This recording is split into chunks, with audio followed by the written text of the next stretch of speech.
عام طور پر نا جب ہم کسی طبی مسئلے یعنی کسی میڈیکل ڈائگنوسس کی بات کرتے ہیں تو ایک بالکل نپا تلا اور سائنس جیسا جواب ملنے کی امید ہوتی ہے۔ ہاں بالکل، انسانی فطرت ہی یہی ہے کہ ہم چیزوں کو واضح طور پر دیکھنا پسند کرتے ہیں۔ صحیح کہا۔ اگر کسی کی ہڈی ٹوٹ جائے تو ایکس رے کی اسکرین پر وہ سفید لکیر بالکل صاف نظر آتی ہے۔ ڈاکٹر وہاں اشارہ کر کے آسانی سے بتا دیتا ہے کہ بھئی یہ رہا مسئلہ اور یہ رہا اس کا حل۔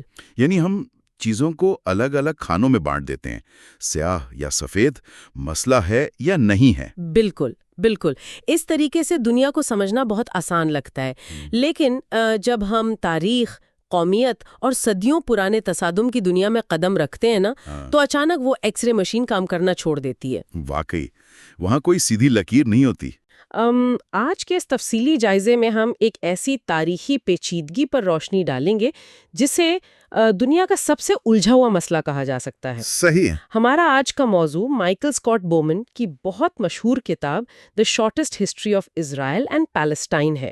اور دیکھیں، ہمارا مقصد آج یہ نہیں ہے کہ اس لمبی تاریخ کے ہر واقعے کی فہرست پڑھی جائے۔ بالکل نہیں، وہ تو پھر ایک ہسٹری کلاس بن جائے گی۔ ہاں، بلکہ ہمارا مقصد اس شور و غل سے باہر نکلنا ہے، جذبات کو تھوڑا ایک طرف رکھنا ہے اور یہ سمجھنا ہے کہ جو خبریں آج کل سامنے آتی ہیں ان کے پیچھے کی اصل وجہ یعنی کیوں کیا ہے۔ اور میں سمجھتا ہوں یہی اس کتاب کی سب سے بڑی خاصیت بھی ہے۔ عام طور پر جب اس خطے کی تاریخ کا مطالعہ شروع کیا جاتا ہے تو سالوں اور تاریخوں کا ایک ایسا پہاڑ سامنے آ جاتا ہے جو کسی بھی نئے پڑھنے والے کو الجھن میں ڈال دیتا ہے۔ صحیح، بالکل الجھا دیتا ہے۔ لیکن اسکاٹ بومن نے اپنی اس تحریر میں واقعات کے ڈھیر لگانے کے بجائے ان واقعات کی وجہ اور ان کے نتیجے پر توجہ دی ہے۔ اصل وجوہات کو سمجھے بغیر اور ان کے پیچھے چھپی انسانی کہانیوں کو جانے بغیر صرف معلومات جمع کرنے کا کوئی فائدہ نہیں ہے۔ تو چلیے اس پیچیدگی کو تھوڑا کھولتے ہیں، کیونکہ یہ صرف کسی زمین کے ٹکڑے پر قبضے کا مسئلہ نہیں ہے۔ بالکل، یہ مذہب، ثقافت، عالمی سیاست اور انسانی بقا کا ایک ایسا عجیب سنگم ہے جس نے پچھلی کئی صدیوں سے عالمی تاریخ کو گہرائی تک متاثر کیا ہے۔ صحیح بات ہے۔ تو اس کہانی کی جڑوں تک پہنچنے کے لیے اور موجودہ حالات کے میکینزم کو سمجھنے کے لیے ہمیں تھوڑا پیچھے جانا ہوگا، یعنی 19ویں صدی کے آخر میں۔ یہ وہ وقت تھا جب آٹومن امپائر کا زوال شروع ہو چکا تھا۔ ہاں، سلطنت عثمانیہ کا زوال، اور دو بالکل مختلف قومیت پسند یعنی نیشنلسٹ تحریکیں ابھر رہی تھیں۔ ایک طرف زائنزم تھا اور دوسری طرف عرب نیشنلزم۔ اور ان تحریکوں کو سمجھنے کے لیے ان کے پس منظر میں جانا بہت ضروری ہے۔ زائنزم کی بنیاد کو سمجھنے کے لیے اس وقت کے مشرقی یورپ کے حالات کو دیکھنا ہوگا۔ اچھا، وہاں کیا ہو رہا تھا اس وقت؟ وہاں اصل میں یہودیوں کے خلاف نہایت منظم اور تشدد پسندانہ مہمات چل رہی تھیں جنہیں پوگرمز کہا جاتا تھا۔ یعنی باقاعدہ حملے ہوتے تھے ان پر؟ بالکل، یہ صرف کوئی سیاسی بھید بھاؤ نہیں تھا بلکہ ان کی جانوں پر حملہ تھا۔ ان مظالم نے یہودی آبادی کے اندر ایک گہرا وجودی احساس یعنی ایگزسٹینشل ریئلائزیشن بیدار کیا کہ انہیں اپنی بقا کے لیے کچھ کرنا ہوگا۔ ہاں، انہیں لگا کہ جب تک ان کی اپنی کوئی خود مختار ریاست نہیں ہوگی وہ کبھی محفوظ نہیں رہ سکیں گے۔ اور اسی بقا کی جدوجہد کو ایک باقاعدہ سیاسی تحریک کی شکل دی تھیودور ہرزل نے۔ صحیح۔ 1896 میں ان کی ایک مشہور کتاب چھپی، دی یوڈنسٹاٹ، جس کا مطلب ہے یہودیوں کی ریاست۔ اور پھر ٹھیک ایک سال بعد 1897 میں باسل کے مقام پر پہلی زائونسٹ کانگریس منعقد ہوئی۔ اور وہاں یہ طے کیا گیا کہ پاکستان میں یہودیوں کے لیے ایک قومی وطن قائم کیا جائے۔ بالکل، لیکن جہاں ایک طرف یہ خواب بنے جا رہے تھے، وہیں دوسری طرف مشرق وسطیٰ کے عرب علاقوں میں بھی ایک عجیب سی بیداری آ رہی تھی۔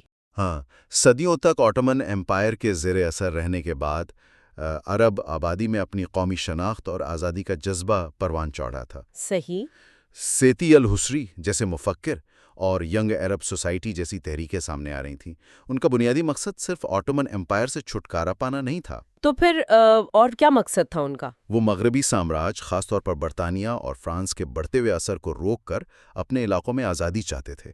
دونوں طرف کے لوگ آزادی چاہتے تھے، لیکن مسئلہ یہ تھا کہ دونوں کی نظریں ایک ہی زمین پر تھیں۔ اور یہیں پر مغربی سامراج، خاص طور پر برطانیہ کا وہ کردار سامنے آتا ہے جس نے اس مسئلے کو ہمیشہ کے لیے الجھا دیا۔ بالکل، سائکس پیکوٹ ایگریمنٹ اور اس دوران کی پالیسی۔ ہاں، میں سوچ رہی تھی اگر ہم اس کو ایک مثال سے سمجھیں سننے والوں کے لیے، تو یہ بالکل ایسا ہے جیسے دو الگ الگ ٹرینیں ایک ہی ٹریک پر مخالف سمت سے آ رہی ہوں، یا پھر جیسے ایک پراپرٹی ڈیلر ایک ہی عالیشان گھر دو الگ الگ خاندانوں کو بیچ دے۔ یہ پراپرٹی ڈیلر والی مثال واقعی بہت مناسب ہے نا؟ یعنی وہ بند کمروں میں دونوں کو اس گھر کی چابیاں تھما دے، وعدے کر لے، اور جس دن دونوں خاندان اپنا سامان لے کر وہاں رہنے پہنچیں تو وہ ڈیلر چپکے سے پیچھے والے دروازے سے بھاگ جائے۔ ہاں، برطانوی پالیسی نے بالکل یہی کیا۔ ایک طرف انہوں نے 1917 کے بیلفور ڈکلریشن کے ذریعے یہودیوں کے لیے پیلسٹائن میں قومی وطن کی حمایت کا اعلان کر دیا۔ صحیح۔ اور دوسری طرف ٹھیک اسی دوران حسین میک مہن کورسپونڈنس کے تحت انہوں نے عرب رہنماؤں کو ان کی آزادی اور خود مختاری کا وعدہ دے دیا تاکہ وہ آٹومن امپائر کے خلاف بغاوت کریں۔ تو اس سب کا نتیجہ کیا نکلا؟ میرا سوال یہ ہے کہ ان دو رخے وعدوں نے زمین پر تصادم کی آگ کو کیسے بھڑکایا؟ دیکھیں، ان معاہدوں میں وضاحت نہیں تھی، یہ جان بوجھ کر رکھا گیا ابہام یعنی ایمبیگوٹی تھی۔ جب ایک ہی زمین پر دو مختلف قوموں کو حق کا امید دلا دیا جائے تو وہاں بے اعتمادی کا پیدا ہونا فطری بات ہے۔ بالکل۔ برطانیہ کے اس ابہام نے دونوں آبادیوں کو ایک دوسرے کے سامنے کھڑا کر دیا۔ 1920 کی دہی تک آتے آتے یہ سیاسی کشمکش خون خرابے میں تبدیل ہو گئی۔ یعنی تصادم زمینی سطح پر آ گیا۔ ہاں، 1920 کے نبی موسیٰ رائٹس اور 1929 کا ہیبرون میسیکر اس بڑھتے ہوئے تشدد کا بے رحم نتیجہ تھے۔ اچھا۔ یہاں سے حاجی آمین الحسینی جو عرب آبادی کے نمائندے تھے اور زائنسٹ تحریک کے رہنماؤں جیسے چیم وائزمین اور ڈیوڈ بین گورین کے درمیان دشمنی کی ایک ایسی فضا قائم ہوئی جس نے آنے والی صدیوں کا رخ طے کر دیا۔ برطانیہ کی امیدوں پر مبنی یہ پالیسیز بری طرح ناکام رہیں، اور جب ان سے حالات نہیں سنبھالے گئے تو انہوں نے یہ معاملہ نوزائیدہ یونائٹڈ نیشنز کے حوالے کر دیا، جو کہ ایک نیا عالمی ادارہ تھا اس وقت۔ بالکل۔ یہاں سے ہم 1947 یعنی 1947 کے یو این پارٹیشن پلان کی طرف آتے ہیں۔ یو این نے تجویز دی کہ اس علاقے کو تقسیم کر دیا جائے، ایک یہودی ریاست ہو، ایک عرب ریاست، اور جیروزلم کو بین الاقوامی کنٹرول میں رکھا جائے۔ لیکن اس منصوبے کو قبول کرنے اور رد کرنے کے پیچھے جو میکانیت تھی، جسے ہم اسباب کہتے ہیں، انہیں سمجھنا ضروری ہے۔ یہودی قیادت نے اس پلان کو قبول کر لیا۔ انہوں نے قبول کیوں کیا؟ ان کے پاس اس کی ٹھوس وجوہات تھی۔ دوسرے عالمی جنگ اور ہولوکاسٹ کے دردناک واقعات کے بعد انہیں ہر قیمت پر عالمی سطح پر تسلیم شدہ ایک قانونی ریاست چاہیے تھی، چاہے اس کی سرحدیں امید سے چھوٹی ہی کیوں نہ ہوں۔ صحیح، ان کی مجبوری تھی۔ اور دوسری طرف عرب آبادی نے اس منصوبے کو مکمل طور پر رد کر دیا۔ ہاں، ان کا موقف بھی واضح تھا۔ ان کا موقف بالکل صاف تھا کہ یہ ان کی آبائی زمین تھی جہاں ان کی آبادی کی اکثریت تھی۔ انہیں لگتا تھا کہ یورپ کا مسئلہ اور یورپ کا بوجھ ان کے کندھوں پر ڈالا جا رہا ہے، اور ان کی زمین کو باہر کی طاقتوں کے ذریعے تقسیم کرنا کسی بھی طرح کا انصاف نہیں ہے۔ بالکل، اور یہ تقسیم کبھی پرامن طریقے سے لاگو ہو ہی نہیں سکتی تھی۔ حالات اس قدر کشیدہ تھے کہ 1948 میں برطانوی فوجیں نکلنے سے پہلے ہی زمین پر خانہ جنگی شروع ہو چکی تھی۔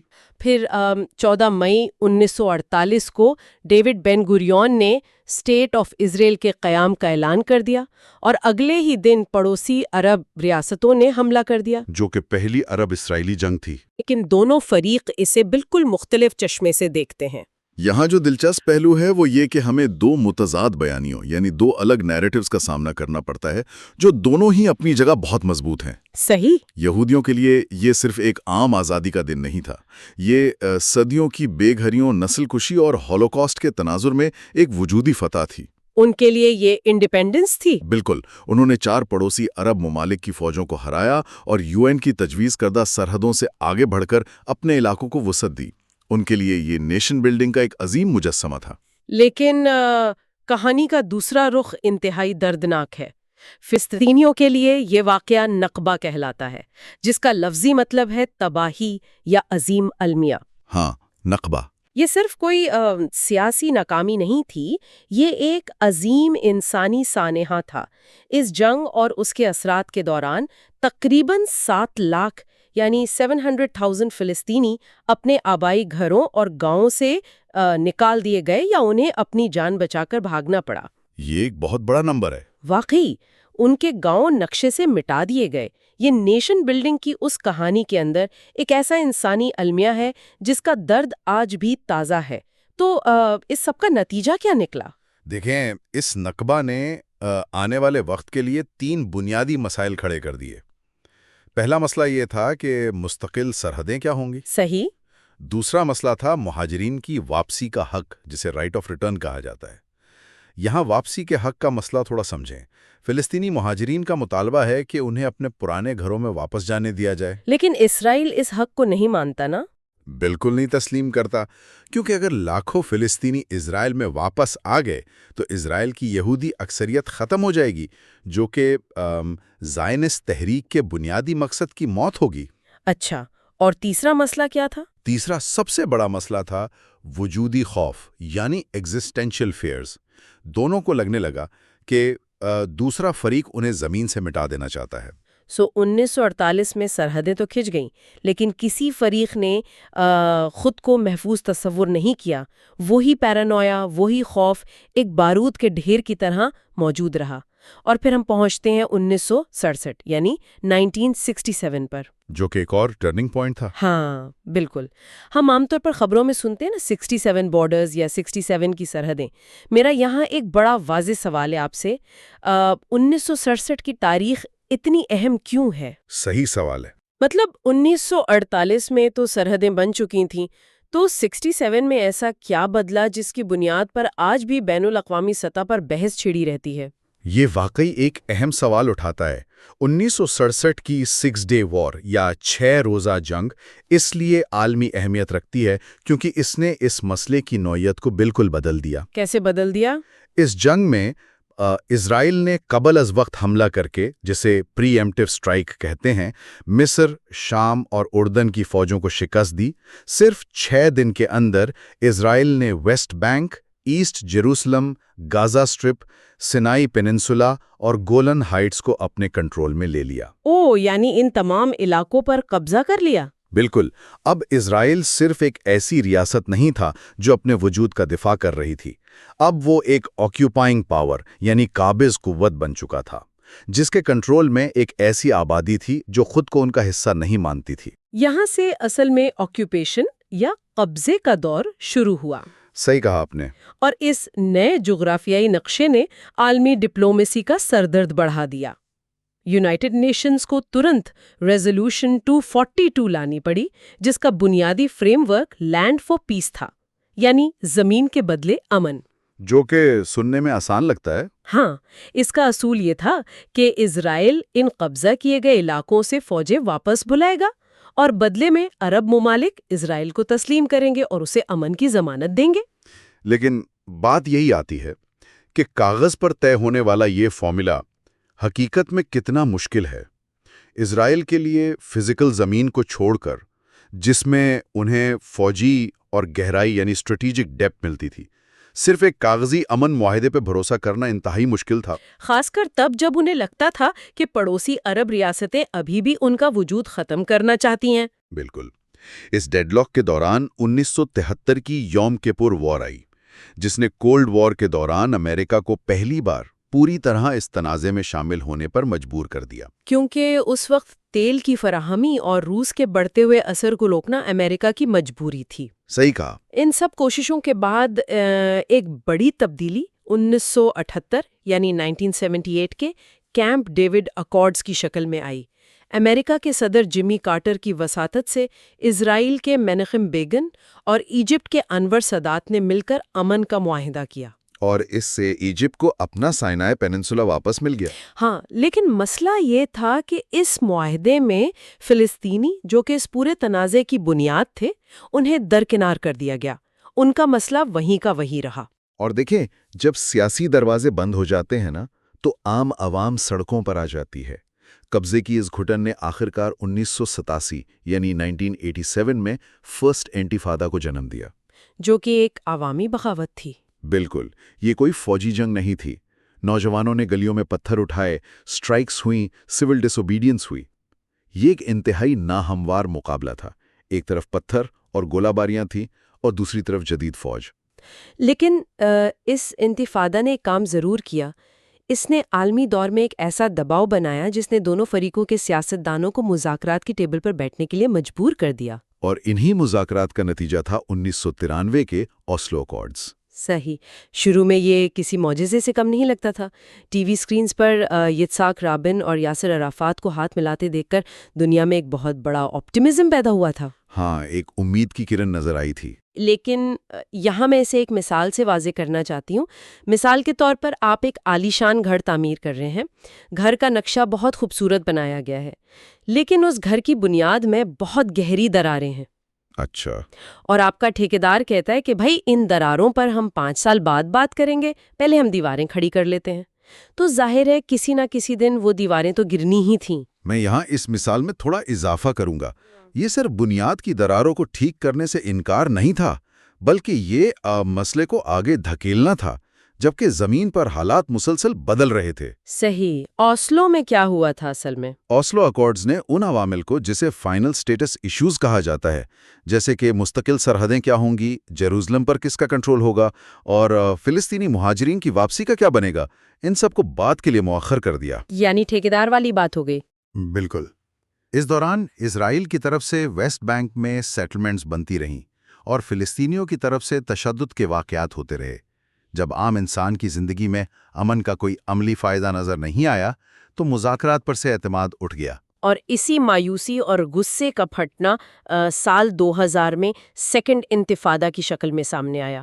یہ اس وقت شروع ہوا جب اسرائیلی سیاستدان ایریل شیرن نے الاقصی کمپاؤنڈ کا دورہ کیا۔ لیکن اصل وجہ وہی پچھلے سالوں کی ہوٹن تھی۔ ہاں، یہ دوسرا انتفاضہ پہلے والے کے مقابلے میں کہیں زیادہ پرتشدد اور خون ریز تھا، جس نے اوسلو کی بچی کچی امیدوں کو بھی مٹی میں ملا دیا۔ صحیح۔ اور اب اگر ہم اوسلو کی اس راکھ سے اٹھ کر آج کے دور یعنی دور حاضر میں آئیں تو حالات نے ایک اور ہی رخ اختیار کر لیا ہے۔ دور حاضر کو سمجھنے کے لیے ہمیں زمینی حقائق کو دیکھنا ہوگا، جو اب تقریباً ناقابل واپسی لگتے ہیں۔ ان میں سب سے اہم پہلو ویسٹ بینک میں اسرائیلی سیٹلمنٹس یعنی نو آبادیات کا پھیلاؤ ہے، جو کہ عالمی قانون کی خلاف ورزی ہے۔ بالکل، یہ بستیاں عالمی قانون کی نظر میں غیر قانونی ہیں، لیکن فزیکل ریالٹی یہ ہے کہ انہوں نے ویسٹ بینک کو چھوٹی چھوٹی جزیروں یا ایک آرکیپیلگو میں تقسیم کر دیا ہے۔ ہاں، اور ان سیٹلمنٹس کے ساتھ فوجی check points, by pass roads اور دیواریں آتی ہیں، جن کی وجہ سے ایک مسلسل جڑی ہوئی یعنی کنٹیگیس فلسطینی ریاست کا قیام زمینی طور پر انتہائی مشکل ہو چکا ہے۔ اور اس زمینی تقسیم کے ساتھ ساتھ دونوں فریقوں کے معاشرے اندر سے بھی بری طرح ٹوٹ چکے ہیں۔ ایک طرف اسرائیلی معاشرے کے اندر بڑی تبدیلیاں آئی ہیں، یعنی رائٹ ونگ پالیٹکس کا اثر۔ صحیح کہا، انتہا پسند دائیں بازو کی جماعتوں اور سوچ کا اثر سوسائٹی اور سیاست میں بہت گہرا ہو چکا ہے۔ وہ اب امن کے بجائے سیکیورٹی کو ہر حال میں ترجیح دیتے ہیں۔ صحیح۔ اور اس کے برعکس اسرائیل کے اندر موجود عرب اسرائیلی آبادی جو عالمی سطح پر اتنی توجہ نہیں پاتی، وہ اپنی برابری اور شناخت کی ایک الگ کشمکش میں مبتلا ہے۔ اور اگر آپ فلسطینی قیادت کی بات کریں تو وہ بھی اندر سے اس قدر تقسیم کا شکار ہیں کہ وہ آپس میں بات کرنے کو تیار نہیں۔ ہاں، فتح اور حماس کی تقسیم۔ بالکل، ویسٹ بینک میں فتح کی حکومت ہے جو تھوڑی بہت عالمی تسلیم شدگی رکھتی ہے، جبکہ حماس کا کنٹرول ہے جن کا نظریہ فتح سے مکمل طور پر متصادم ہے۔ اس اندرونی تقسیم نے ان کی سیاسی قوت کو شدید نقصان پہنچایا ہے۔ واقعی وہیں اگر غزہ کی صورتحال کی بات کی جائے تو وہاں اسرائیل اور ایجپٹ کی طرف سے سیکیورٹی کی بنیاد پر لگایا گیا بلاکیڈ پچھلے کئی سالوں سے قائم ہے۔ اس بلاکیڈ کا مقصد ہتھیاروں کی آمد کو روکنا بتایا جاتا ہے۔ لیکن اس کی میکانزم نے غزہ کی آبادی کو ایک کھلی جیل میں تبدیل کر دیا ہے۔ بالکل، جہاں پانی، بجلی، دوائیاں اور عام انسانی ضروریات تک رسائی ایک شدید انسانی بحران یعنی ہیومینیٹیرین کرائسس بن چکی ہے۔ تو یہاں میرے ذہن میں ایک بڑی عجیب بات آتی ہے۔ جی پوچھیں۔ جب دونوں طرف اندرونی طور پر اتنی گہری تقسیم موجود ہے، یعنی اسرائیل میں سیاست کا بکھراؤ اور فلسطینیوں میں فتح حماس کی شدید دشمنی، تو کیا ایسی صورت میں مجموعی طور پر کسی ایک امن معاہدے تک پہنچنا اب پہلے سے بھی کہیں زیادہ ناممکن نہیں ہو گیا؟ یہ ایک انتہائی تلخ حقیقت ہے۔ میں اس تصور میں مزید یہ جوڑوں گا کہ جیو پالیٹکس یعنی عالمی سیاست نے حالات کو اور بھی پیچیدہ کر دیا ہے۔ وہ کیسے؟ قیادت کی تقسیم تو ہے ہی، لیکن پچھلے چند سالوں میں عالمی کھیلداروں نے مذاکراتی فریم ورک کا رخ ہی بدل دیا۔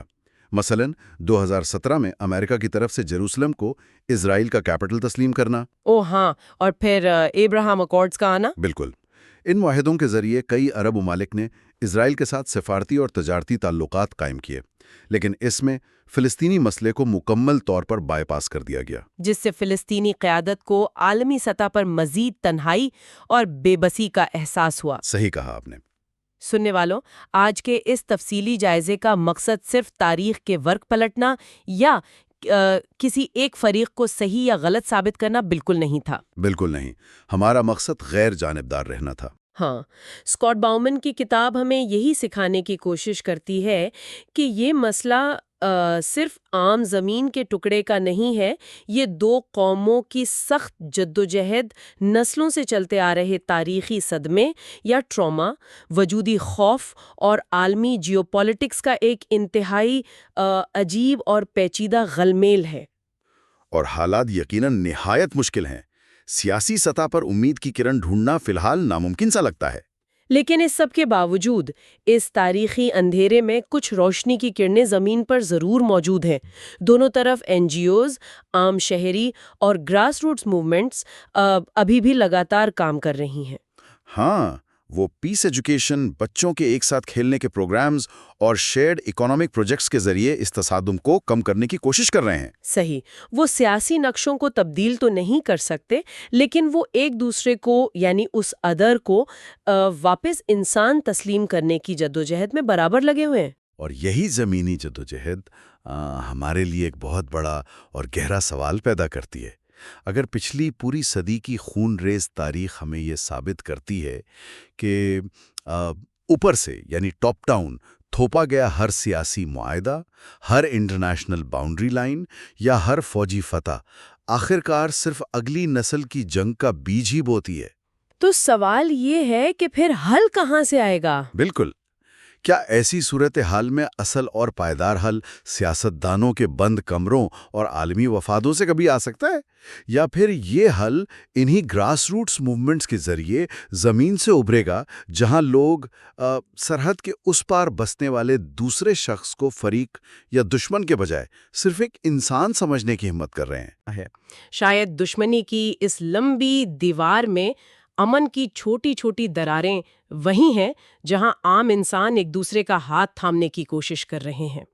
ہمارے تمام سننے والوں کا اس گہرائی سے مطالعہ کیے گئے تفصیلی جائزے میں شامل ہونے کا بہت شکریہ۔ شکریہ۔ یہ کہانی ابھی ختم نہیں ہوئی ہے اور حالات مسلسل بدل رہے ہیں، لیکن ہمیں امید ہے کہ آج کی اس گفتگو نے ان دھندلے حقائق کے پیچھے کی وجوہات کو کچھ حد تک صاف ضرور کیا ہوگا۔ اپنا اور اپنے آس پاس کے لوگوں کا خیال رکھیے، پھر ملتے ہیں۔